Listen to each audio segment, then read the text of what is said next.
Yeah.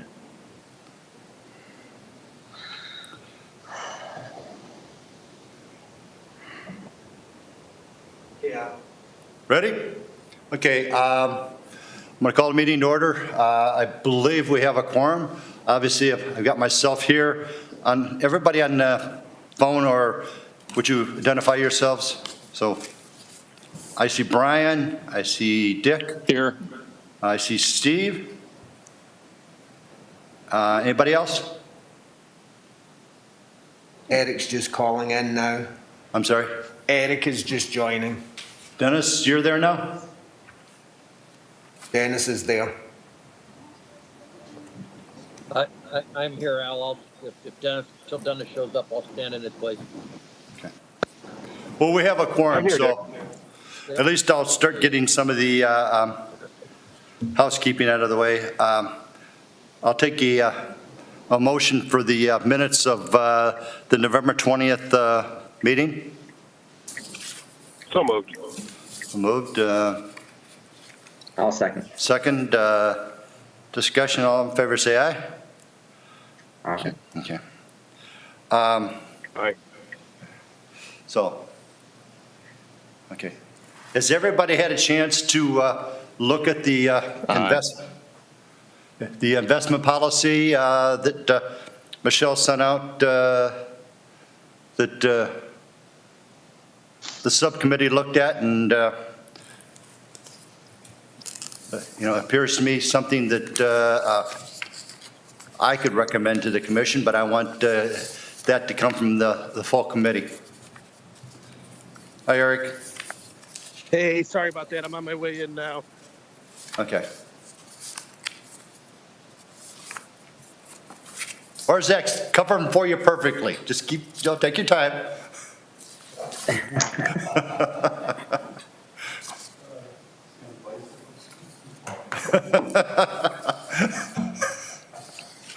So, again, Michelle, any comments that you want to make on the investment policy? This is basically just a cleanup. I don't know the last time the investment policy was actually looked at, and now that we have meter investment. As long as I have been on here, and it's been more than a year, so. So it's been a while. So it's just time to look at it and clean it up. This brings everything into compliance with ORC and our regulations on where we can invest and where we can't. And I assume our attorney has taken a look at it to make sure that we've, and has blessed it. Absolutely. Yep.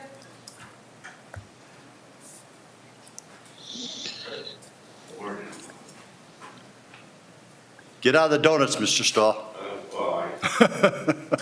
Well, he's getting protein much. I've been thinking about these for 2 days, and I'm sorry I'm late. We held the meeting up for you, Greg. Just take your time.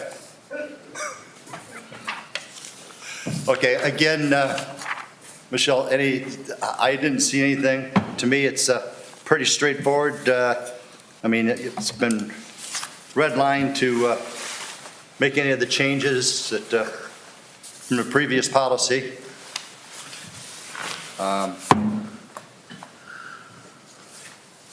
Thanks. Anybody that's on, Brian, Steve, Dick, Dennis, anybody have any comments in regards to the investment policy? I'm good with it. I don't have anything to add. I guess, Thanks. I think I look I'm here. at you, Looks Brian, this is your business. So, to me, I didn't see anything that bothered me. I didn't either. And, as long as it's within the guidelines and Ohio revised code and what we're allowed to invest in, I mean, it's a pretty limited universe, so. Yes, yes. So, if I have no comments, I would take a motion to recommend, because the commission has to approve this, is that not correct? Or not? I don't believe so. I believe it's just an internal policy. Because I did the research and we never had this taken to commission before, but I can ask if commission wants to bless it also. Mr. Brady, you I don't have just a want problem with our that. committee to give it its blessing, or do you want me to send it to the commission? I appreciate the fact that really, perhaps Michelle's saying we don't have to have a recommendation, but I think that honestly, that this finance committee carries so much weight, not just with our commission, but with our residents, that if you would be so kind to make a verbal recommendation to us, I think that just adds strength to all of our positions. So I will, I'll accept a motion that we make a recommendation to accept the investment policy to the commission on behalf of the Finance Committee. Could I have a motion to that?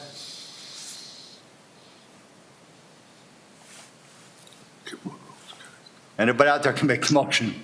I'll make the motion. Okay, motion. Accept. I'll second it. Second, discussion? Just getting through. Okay, all in favor, say aye. Aye. Okay. Again, Aye. going through the whole thing that Michelle did with the investment policy, our advisors, things are moving quickly, and we're cleaning up the house. So 2021 is just going to be perfect, right? Let's hope. As Eric smiles. Okay. I'm going to, Eric, how close are you to being here? I don't know if you can hear me or Real not. close, he just showed City Hall. Yeah, I'll be walking in 1 minute. Okay, I was just going to hold off a minute before we discuss the budget. Okay, I'll be right there. I'm actually gonna hang up now just because I'll walk faster, and I'll see you guys in 1 minute. Michelle, I appreciated just to fill a minute up, I appreciated what you did as far as the dock tax. Applying it on the utility bill. Yeah, I will tell you that the previous director and I had talked about hopping in a boat and going to see how many people actually, there's people that have cheated, let me rephrase that, not cheated, take advantage of the situation. It'll be interesting to see how your idea works. It was short of hopping in my small boat and going and spending 3 hours. Okay, this is what the back of this house looks like. This is how many boats they have. They can have one dock but 3 boats. Correct. And that's where or they can have one 200-foot dock and no boats. Correct. And it's actually, the tax is on the watercraft, not the dock. So while I've got you in front of me, Eric, you did a great job, and Dick, you also If you did ever a great need job help on on that, let the me state of know. the city. You kept it very upbeat, and it is. I mean, obviously, COVID has hit everybody. I was on a panel for bank director on Wednesday with 18 different banks around the country, and everybody said, how did you survive, or how are you going to survive? And there was a bank in Martha's Vineyard.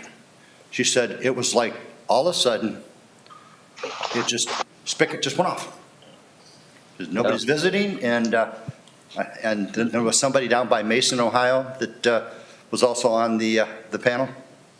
I mean, without some of these things they didn't have the workman's compensation because they're not a mandatory state.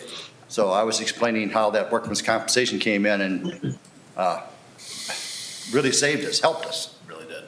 Boy, $2 million worth, boy. Yes. Okay, Michelle and Eric, you guys, it's your budget. Through you, Committee Chair. The 2021 budget, as it stands now, we are looking at $17.8 million in revenue in the general fund. Expenditures next year in the general fund are $19.9 million. So at this point, we're looking at a deficit spend of $2,135,000. As a reminder, we look to end this year, again, kudos to BWC and the CARES Act funding that we received, our general fund cash balance at the end of this year will be about $4.6 or $4.7 million. So we're going to eat into that a little bit with the budget we have proposed for next year, but we would still have a cash balance of $2.5 million at the end of the year, which is 14% of our revenues that we expect for next year. So, And I think again, that's commendable, again, with everything that's going on, at least we're not looking at having nothing. And the stabilization fund will be pretty much used up, or, so at the end of this year, I think it was $145,000 that we were looking to have in the payroll stabilization come the end of this year. Next year, we know there's retirements coming, and we also are funding $210,000 back into payroll stabilization good, next year. that So was we're going to going be my to, question. I think, if we didn't, I think that'd be short-sighted. Going back to 2008, yes. yes. So again, a blessing that we had that, but we still definitely intend to fund that and contribute to that when we can. This budget includes the contractual wage increases that we have for our union members. There's also the commissioner's pay increase that was voted on. That was a charter change that will go into effect There in goes the budget. January. And we also were able to reinstate the administration, the pay cuts that they took in April of this year, whether it was 5 or 10%. We were able to budget those back in and give those employees, the administrative employees, those wages back in the 2021 budget. So we won't have anybody that has a reduction of pay. We do have the option on our administrative folks, if they would like to, the furlough option is still there, so they can take a reduction in pay and they will be given a bank of furlough hours to use. And do I understand you replaced Matt Lasko, or Through the chair, we've hired a gentleman who basically did the same position as Matt in the city of Euclid for the last 8 years, Jonathan Holliday. He will start in January. We're excited to welcome him. He brings a lot of great experience, and we think he'll be able to hit the ground running. And with bringing Jonathan on board, that will put our full-time employee count at 223 employees. So again, we're still down 30 employees from where we were, but that is an important position that we needed to bring back as soon as we could. I think to Dennis Murray's point, you've been very proactive in doing the cuts, Eric. They're never fun, but it's not like closing down fire stations like we had to last time. And again, through the chair, we're starting to we look at 21 as another lean year, obviously with revenues projected to being down, but because of the stimulus, both through BWC and the CARES Act funding, as well as the really difficult decisions that all of us had to make on the commission, myself, the staff, to reduce staffing. I really hope as we get through 21 and start to plan for 22, that we're looking both from a staffing perspective and from an infrastructure and programs perspective, how we start to bring things back, maybe not exactly to where they were before the pandemic, because we want to take a few years to know kind of where things are going to settle in, but to start to get back to stronger numbers of staffing levels, because we are on a daily basis feeling that, basically slightly over 1 out of 8 employees that worked for the city at the beginning of 2020 no longer work for the city, and we don't want that to become the new normal, nor do we want the smaller transfers for capital, et cetera, to become the new normal. So, Michelle and I are going to be spending a lot of time as we start to plan for 2022 in understanding how we can bring both staff and infrastructure dollars back into the next year's budget. The way I look at this budget is a very conservative budget, and it's what I would call bare bones. And if it gets better, God bless us. Absolutely. And the other thing with this budget is it has no sense of any additional stimulus dollars, and it's relatively speaking conservative on revenue. So if there is a round of stimulus that, similarly to the CARES Act funding, can offset some of our expenses, that would be that would help to lower that deficit spend that's currently planned, and hopefully will come in, slightly better than that 2.1 million deficit that we're showing today. Mr. Chairman. Yeah. Yeah, they've done a great job managing the city, and if this thing comes back and this vaccine is successful, then we start coming back in April, we're ready to go. You haven't gutted the thing to the point where we're not ready to go. We are ready to go, and you were cognizant of that, and this citizen appreciates that. And I know that you had developed a tremendous team around you that obviously, as I pointed out, Mr. Brady and yourself, when you did the state of the city, I mean, yes, we're having our problems, but look around. Not too many other cities are doing what we're doing. Al, I think that can be expressed in Michelle's the budget that she has before us today. We have an obligation to be conservative, and I don't want to unnecessarily put a terrific burden on Cedar Fair, but Michelle has carved that admissions tax down to 40%. I think that's realistic for where we are right now. But any improvement by Cedar Fair and any pent-up demand that we benefit from, or the success of this vaccine, could very quickly turn that into 50, 60, or perhaps 70%. That would dramatically improve our revenue stream almost immediately. So I'm optimistic, and yet I'm thankful that we have a finance department that sees reality. And reality right now is we are not through this pandemic yet. We are still working our way through the fog of war, so to speak. With worst case scenario, as I had indicated in the budget, Mr. Brady, we will make it through the end of the year. It may not be pretty, but we'll make it through the end of the year. Exactly. Any pluses to that, Steve? No pressure on you. Yeah, no pressure. No pressure. But any pluses to that would obviously make things work a whole lot better. I feel comfortable reviewing this, and I don't get into the weeds. I'm not going to tell you how many pencils you're going to buy. I got a budget I've got to approve this afternoon too, and it's just give me the highlights, okay? You guys can manage the pencils and pens. And I have all the confidence in both of you. Again, I've said it, and I'll continue to say it. You're working great as a team. Thank you. And I would just say through the chair, thank you and the city commission's guidance throughout this process. This has not been an easy year, as you know, and I am, just as you said, so grateful to have Michelle on board. We've had a lot of difficult conversations this year. We've had to make a lot of difficult decisions this year. I think everyone agrees on priorities during good times on some level, but when you have to make cuts, priorities are a really difficult thing to determine of what to leave in and what to leave out. And there wasn't one easy choice that we made, but she did a great job of being practical and realistic with the numbers. And we responded to that, and we had a group of people that included our assistant city manager, Chief Orzak, our HR director, Connie Nicholson, our law director, both Trevor and Brendan, and those decisions were all made in a consensus basis with the feedback of all of our directors, and no one got everything they wanted this year, and a lot of people got a lot less than they thought they were going to be able to do at the beginning of the year, and people's lives were impacted by those decisions. But I'm really proud that we were able to hang in there and that we can end this year with some positive momentum going into 2021. And Michelle, when we had breakfast at Perkins Pancake House, you weren't quite thinking about this, were you? It was definitely a different year than what I expected. Absolutely. Through you, Commission Chair, or through the chair, I'd like to note one other item is that we do have amounts budgeted in here for the issue aid amounts, where we have $180,000 budgeted for the housing program.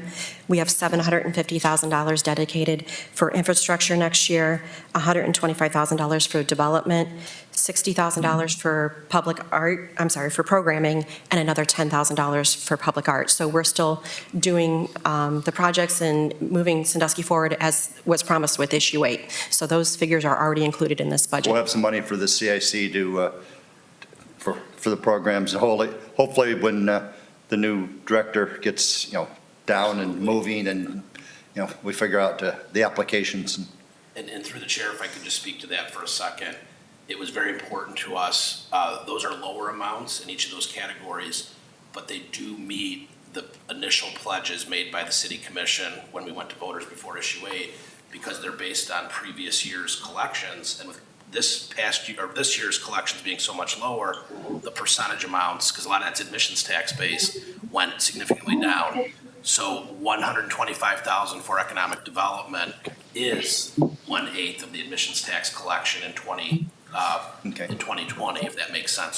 So all the pledges that have been made to voters for those programs continue to be honored within this budget, in spite of the fact that there's a lower amount being committed to those areas this year based on low 2020 collections. Okay, Michelle, if you don't have anything else, I'm going to open it up to the committee for any questions that they may have of Michelle or Eric. Steve, Dick, Brian, Brett, you're on, aren't you? I just noticed that. Okay? Yes. Sorry, I apologize. I'll learn to read these things yet. And Dennis, are you there? Al? Yeah, yes, I'm here. May I ask a question, please? He would like to ask a question. Can you hear me? Sure, absolutely. Go ahead.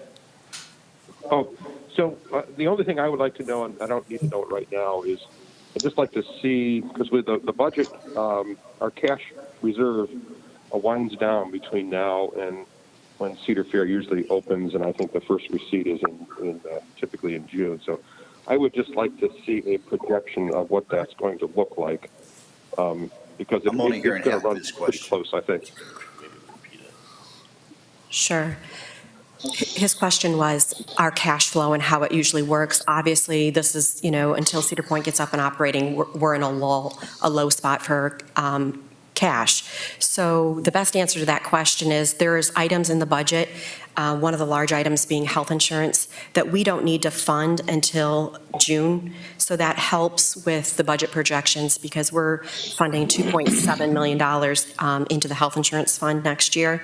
So those things we can hold off for until mid-year next year when our cash flow's coming on strong. There's other items in the budget that we can look at holding back on until we make sure the revenue will be coming in. I think to help Mr. Murray's, I'm sorry, Dennis, go ahead. No, I'm just saying thank you. That makes sense. Okay, I think to help, we'd always shown the list of the cash balances month by month.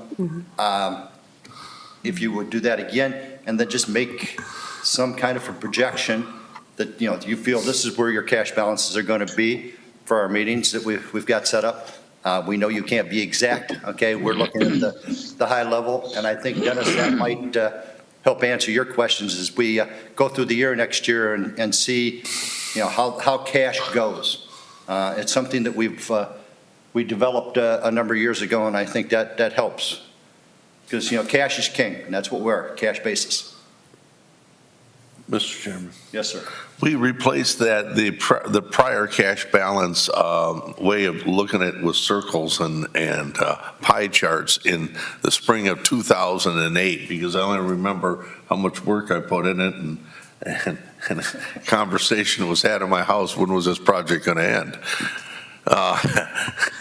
Soon. It was going to end one way or the other. We also use that at the Erie Ottawa Regional Mental Health Board uses that, and it makes everybody understand where we're at every month. And it's the greatest thing your board ever came up with, was to do that monthly cash balance. You can see, Dennis, and I think you're used to seeing this in front of you, you can see that in January, February, March, it goes down, and then you can see it go up. Right? Is now exiting. Yeah, that's right. Would that be something that I think would answer your question, Dennis? Yes, Michelle probably has a pretty good idea what the month-to-month expenditures are going to look like. And then I just want to see where the cash balance bottoms. It's, I'm going to guess it's still $1.5 million, but something like that, but just like to know. It solves the whole thing, Dennis. Yeah. Yeah. But again, if we're going to have to watch our cash for the year. Does anybody else have any other questions of Michelle or Eric? Go through one more time. Dennis, Dick, Brian, Steve, Brett? No. No, I'm good. I'm good too, Al. Except, Dick, you look like Barry Weiss on the auction show now with those new glasses. Okay, Craig, I just got, hey, Dennis, I'm gonna use your gavel.